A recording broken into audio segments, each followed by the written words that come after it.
Hello, and welcome back to the Meadowsweet Money podcast. I'm your host, Mimi Cirbusova, a certified financial education instructor and shame-free money mentor. This podcast is where I teach compassionate money management for all the gentle souls, burned out overachievers, and recovering perfectionists out there. The topic of financial boundaries has been coming up a lot lately with my clients and in conversations I'm having with people. Now, I am not a therapist, but I do find that financial boundaries become extra challenging because we don't talk about money openly as a society. We treat it as taboo or shameful, which, by the way, is the opposite of how we talk about money here on this podcast. So my goal today is to give you some tips on setting financial boundaries and help you figure out what those boundaries might need to be. And later in the podcast, I'll be doing a little patron shout out and sharing some very cool things that are coming up this summer that you do not want to miss. Then we're going to wrap things up with a mindful money moment. Now, before we dive in, I want to remind you that this podcast is only possible because of my Patreon supporters. I am so deeply grateful for every single one of them. And if you want to become a patron and support our show, please sign up using the link in the show notes. All right, it's time to dive right in. Let's talk about financial boundaries.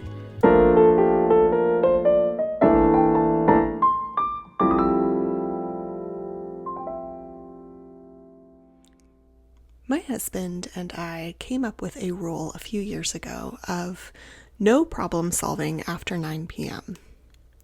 When people have a rule like that, it is usually because something has happened and a boundary needed to be established. For us, it was having family members calling well into the night to ask for help with stuff that honestly didn't need to be figured out right that minute. We tend to be the people in the family that, family members call when something isn't going right and they need help. And since I know a lot of my listeners are eldest millennial daughters like I am, I'm going to guess that you might be in that same position or feel a little familiar with it. There's a good chance that you have certain rules you had to come up with that are also the result of saying, okay, enough is enough. And maybe you've been thinking about this in terms of your money. So I'm hoping that today's episode will help you gain clarity on what those rules and guidelines might be. And before we can really talk about setting financial boundaries, we have to define them. To me, financial boundaries are the limitations you set for yourself and others when it comes to your money. It's about what you think is okay and what is not okay when it comes to your finances. As my own therapist explained to me, boundaries, whether they be financial or otherwise, are meant to be a series of gates and fences. So many times we think boundaries are meant to be these impenetrable walls. But when you only build walls, sure, no one can get in, but you also can't get out. To be clear, boundaries are about what you are going to do, because we certainly can't control other people's thoughts, emotions, or choices. You can set a boundary to say, when my uncle orders another round of drinks for the table, I'm going to look the waiter in the eye and assertively say, actually, I'm going to just stick with water. You cannot, however, set a boundary to say, I'm going to try to convince my uncle to not do that anymore. Because as the old saying goes, never attempt to teach a pig to sing. It wastes your time and annoys the pig. I just recently learned that particular saying is often credited to Mark Twain, but was actually penned by science fiction author Robert Heinlein. Now, let's give another example here. If your parents decide to spend their life savings traveling on cruise ships forever, that might really annoy and frustrate you. But unless you have the power of attorney or court-appointed responsibility over their finances, well then, there's really nothing you can do about that. But if, say, they used your social security number to open credit cards in your name and max those out, well, then that does directly affect you, and you got to decide how you're going to enforce that boundary. This is another reason I strongly recommend everyone freeze their credit and check their credit reports at least once a year. I honestly do not know what it is with parents trashing their kids' credit before they even become legal adults, but that is identity theft, and you can press charges if they do this.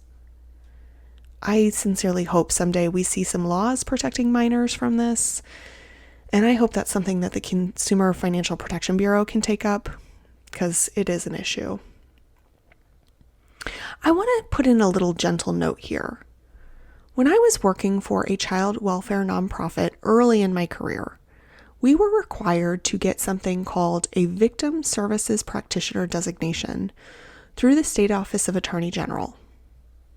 In that multi-day training, we learned about a wide range of criminal issues and how it impacted victims, and then how to support those that were affected. And I want to say that if someone is controlling your ability to make your own decisions about your money, that goes far beyond crossing financial boundaries. And I'm working to find a guest that can speak on this topic of financial abuse, but in the meantime, if you suspect that this is you, please know that there's help. Until then, I'm going to leave a link in the show notes for you. I want to talk about anger here for just a moment. Because often when a financial boundary is crossed, we can feel a lot of resentment, frustration, and anger. One of the best things about anger is that it can point out what our boundaries are, or when a boundary has been violated, or if we failed to enforce a boundary. I often feel like it's my anger's job to say, "Hey lady, did you know that there was a boundary right here? Yeah, that was a weak boundary. We got to fix that." She does a good job. And I want to say also that identifying your boundaries is a process. And you may not realize a boundary is there until someone bulldozes right through it. So what can we do to identify our financial boundaries more effectively? When money already makes us feel uncomfortable to talk about, how can we delineate our boundaries from our general financial discomfort? I think a big part of this is knowing your real numbers and what your goals are. Both of these are essential parts of the money mountain. If your goal is to save the first, last, and security deposit on a better apartment in the next 6 months, your real numbers will tell you if you can afford to say yes to loaning your brother $600. Setting a money boundary might look like deciding you'll always tell someone asking for money that you need a day to think about it. Personally, I have a money boundary that if someone in my family asks to borrow money, there are 3 criteria. Number 1, I have to have it available in my account. I'm not putting myself in a precarious financial situation for anyone else, so the money needs to be easily accessible before I can say yes. Number 2, if I loan money, in my mind, it is a gift. Whether they pay me back or not, I have no expectations. And number 3, I have to double check in with myself and my gut. Do I feel right?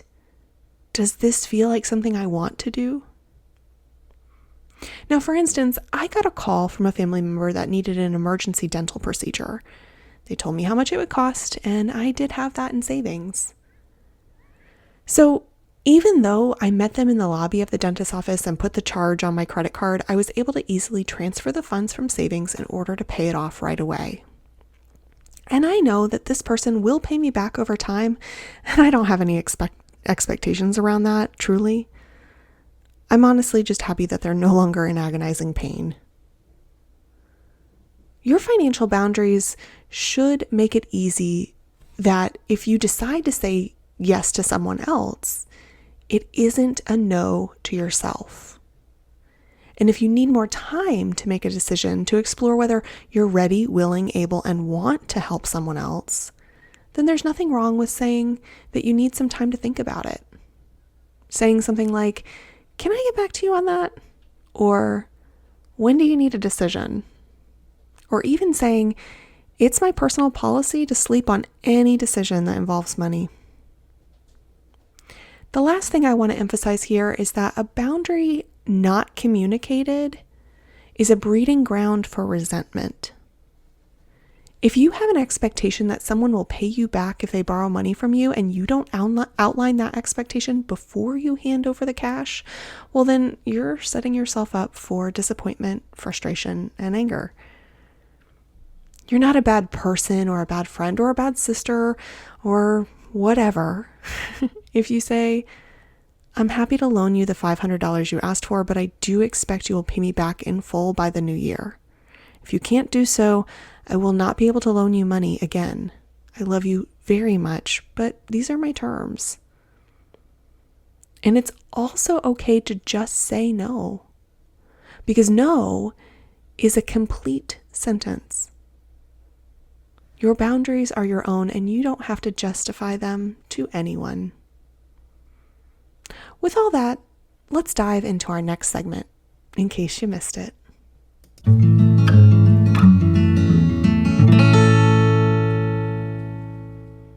This is my favorite segment of the podcast because I get to share with you all the cool things that are coming up, the stuff that you might have missed, and I get to take a moment to thank my patrons for making this podcast possible. It is because of their monthly support that I can keep this podcast airing completely ad-free. So thank you to my newest patrons, Mandy, Eli, Casey, and Andrew. Patrons get a lot of really cool perks as a thank you for supporting the podcast, including getting exclusive access to my new instructional video series, Investing for Financial Scaredy Cats. I made this series because I know what it's like to want to start investing, but feeling really nervous and overwhelmed. New videos launch each month, and I walk you through the very basics of getting started.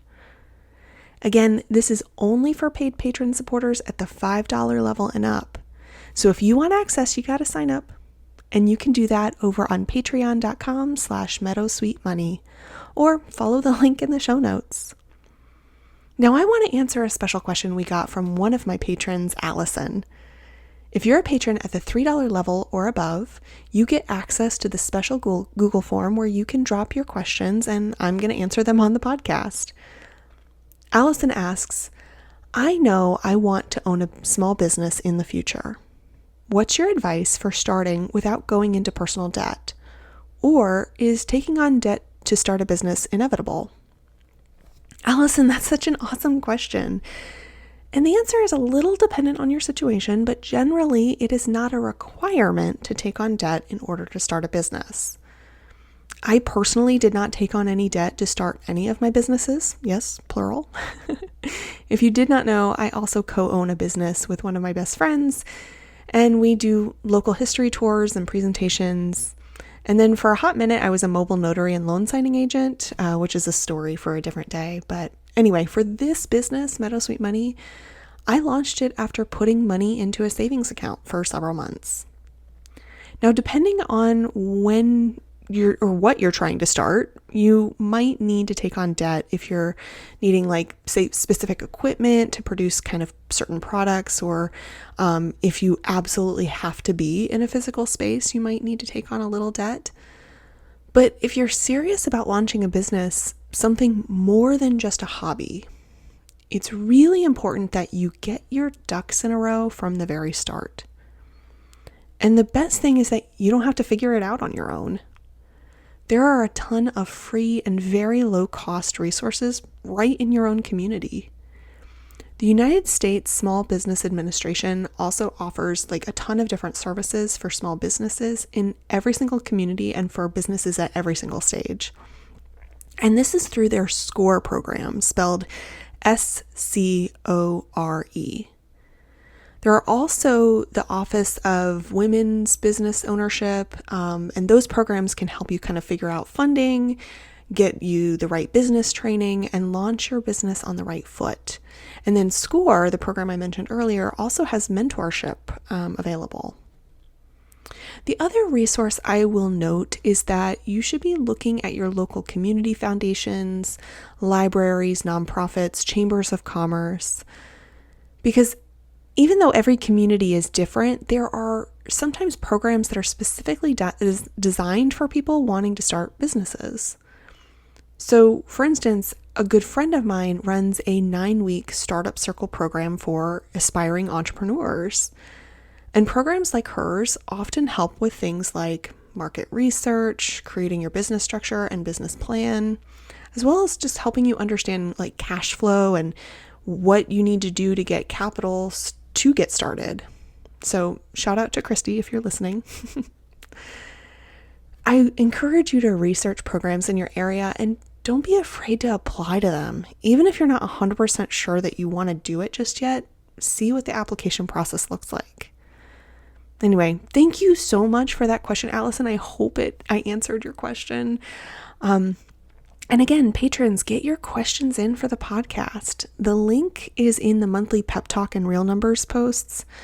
And don't forget that we have that part 1 of the brand new Investing for Financial Scaredy Cats course up in Patreon. So please be sure to check that out.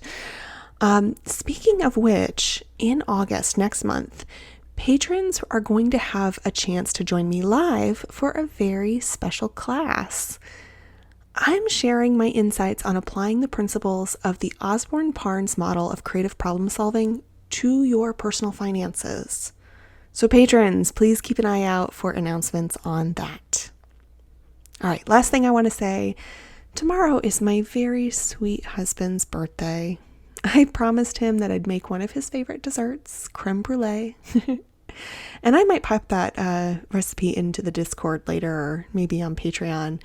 But it's not too hard once you get the hang of it. The tricky thing is that you have to have some kind of like kitchen blowtorch thing, to caramelize the sugar on top.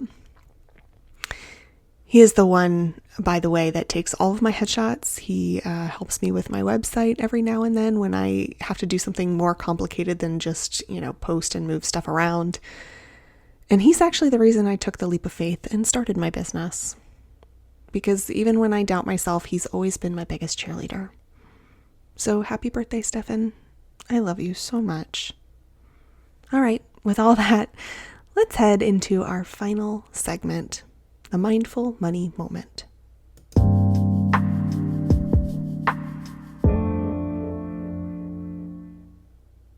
Hey there, friend. How are you doing? Are you clenching your jaw? Are your shoulders way up by your ears? When was the last time you took a deep, cleansing breath? I invite you in this moment, just for right now, to let go of that tension. Maybe the reason you're feeling so tight and restricted in your body is because you're feeling tight and restricted about something in your life. Maybe you're holding your breath because you're waiting for something. For today's Mindful Money Moment, I want to talk about hesitation, and more specifically, how we often put stop signs in our own pathways in life without really even knowing why. How often do we hold ourselves back because we aren't sure of all the steps that we need to take? We wait to begin until we feel confident that we know every possibility, every potential roadblock, and every potential detour. We put off investing in our 401ks because we're not sure what investments to buy, or we procrastinate starting to save for a big goal because we believe that we can only begin when we earn enough to save huge chunks at one time. And yet, when you're driving down a dark road with only your headlights to illuminate a small bit of the path in front of you, somehow you'll still make it to your destination. When a goal might take a while to achieve, it's somehow easier to convince ourselves that we can't start until we have all the answers. But that's just not how life works. We are meant to learn as we go, trusting in ourselves and knowing that sometimes the answer will find us before we find it. I didn't know how I was going to pay off all my debt while making only $16 an hour.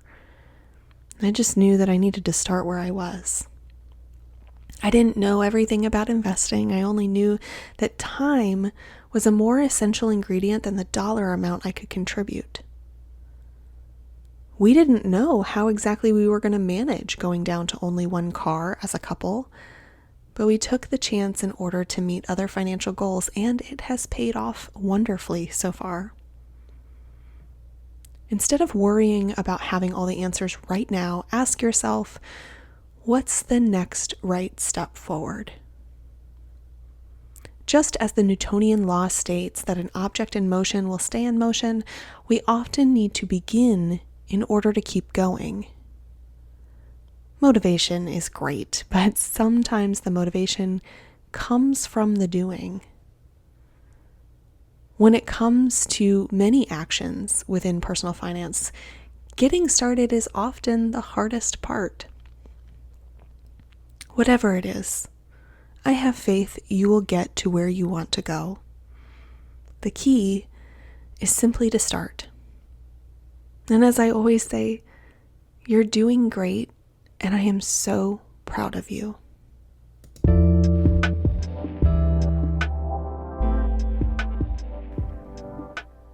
Thank you for listening to the Meadowsweet Money podcast, a production of Meadowsweet Money LLC. This podcast is sponsored by my supporters on Patreon. For more details or to become a patron, please visit patreon.com/meadowsweetmoney. If you enjoyed today's episode, please leave a 5-star review on Spotify, Apple Podcasts, or your favorite podcast player. Even better, share this episode with a friend or a coworker. And be sure to hit that follow button so you don't miss a single episode. The information and content provided in this podcast is for entertainment and informational purposes only. It should not be considered legal or financial advice. Please consult with an attorney or other professional to determine what may be best for your individual needs. Remember, the point of this podcast is not money. Money is the vehicle for you to live your best life, because you deserve it. For more shame-free personal finance content, visit meadowsweetmoney.com. Thanks for listening.